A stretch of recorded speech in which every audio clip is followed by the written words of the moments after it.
Hey everybody, I'm Jim. This is Great Books, Big Ideas, and welcome to the last in my series of videos about The Great Conversation by Robert Maynard Hutchins. This is volume 1 in the Great Books of the Western World set, where he sets up a rationale for reading great books and acquiring a liberal education using those great books. Now, in this final chapter of the essay, Hutchins confronts the reader head on. You cannot say, he says, that you have acquired a liberal education, because our educational system can at best have only given you glimpses of one. But if you insist that you are one of the lucky few who really have read the great books, good for you. Now it is incumbent on you to read them again. They will continue teaching you with each rereading. I want to quote him here from page 76. There is a simple test of this. Take any great book that you have read in school or college and have not read since. Read it again. Your impression that you understood it will at once be corrected. Think what it means, for instance, to read Macbeth at 16, in contrast to reading it at 35. We can understand Macbeth as Shakespeare meant us to understand it only when we have had some experience, vicarious or otherwise, of marriage and ambition. To read great books, if we read them at all, in childhood and youth, and never read them again, is never to understand them. The great conversation never comes to full comprehension or completion. It never ends. We will always have more to explain, more to correct, more to expand upon, or contradict. Moreover, great books are infinitely suggestive. One should seek to understand great books sufficiently well enough so that you can participate in the great conversation. And Hutchins believes that our education system has ironically made it harder for us to understand these books. And he wonders aloud whether it is actually the uneducated who might have an easier time with great books. Why might that be? Because those folks would be less prejudicial.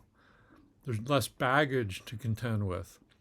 They will be open-minded, more so than the, quote, educated. Hutchins wants you not to be afraid of reading great books. They are less formidable than you think. And the more of them you read, you'll find they become easier to grasp. Are there any prerequisites for reading great books? Not really.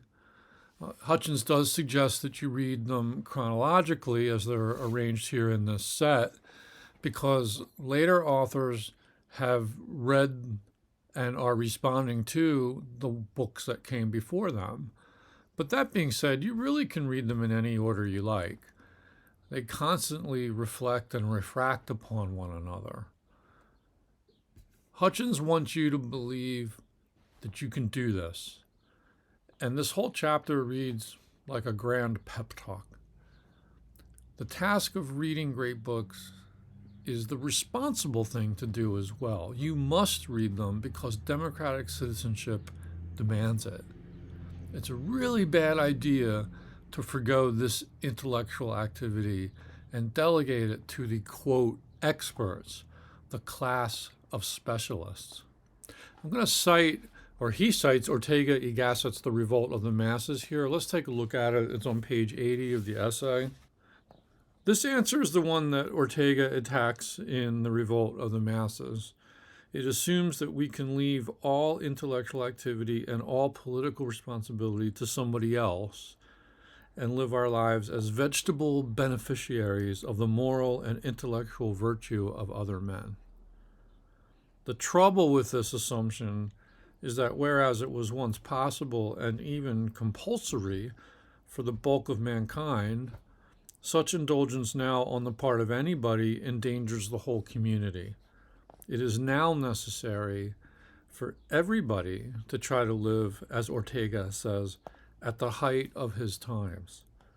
The democratic enterprise is imperiled if any one of us says, I do not have to try to think for myself or make the most of myself or become a citizen of the World Republic of Learning.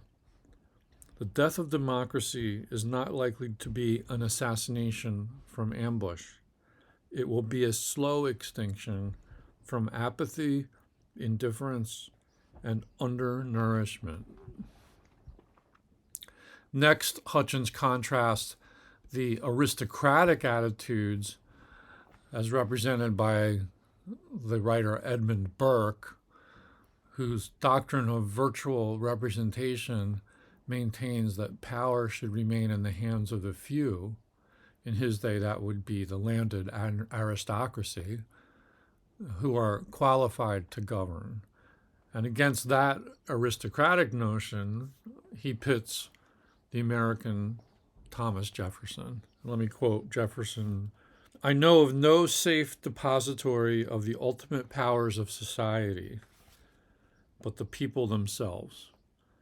And if we think them not enlightened enough to exercise their control with a wholesome discretion, the remedy is not to take it from them, but to inform their discretion by education." If you fancy yourself a Democrat, if you believe in the promise of democracy, then you better believe in the value and necessity of a great book's education. We have a chance to extend liberal education for all members of society. And all people are entitled to attain the true aim of education, which is wisdom. So that's a wrap. That's the great conversation. I launched this series of videos because it was this essay that convinced me and inspired me to go on a lifelong quest for knowledge and wisdom, using classic books such as these as my guide. And here I am, many decades later, and that journey continues. And I have no regrets. Though some of Robert Maynard Hutchins' arguments seem dated and naively idealistic, I do believe that his heart was in the right place. He trusted that the great books were worth the trouble, that an educational program could be founded upon them. I admire most his faith in democracy, his egalitarian spirit, his wish to extend this kind of education that was formerly the purview of the entitled classes to everyone. We have the means for accomplishing this. The books are out there. They're easily available. So let's get going and do it. I'd love to know your thoughts about this essay, The Great Conversation by Robert Maynard Hutchins. If you've read it or if you're interested in reading it and you're responding to things I've said in the video, would love to hear your comments. I hope you keep watching the channel, like, subscribe, and we'll see you soon. Bye-bye.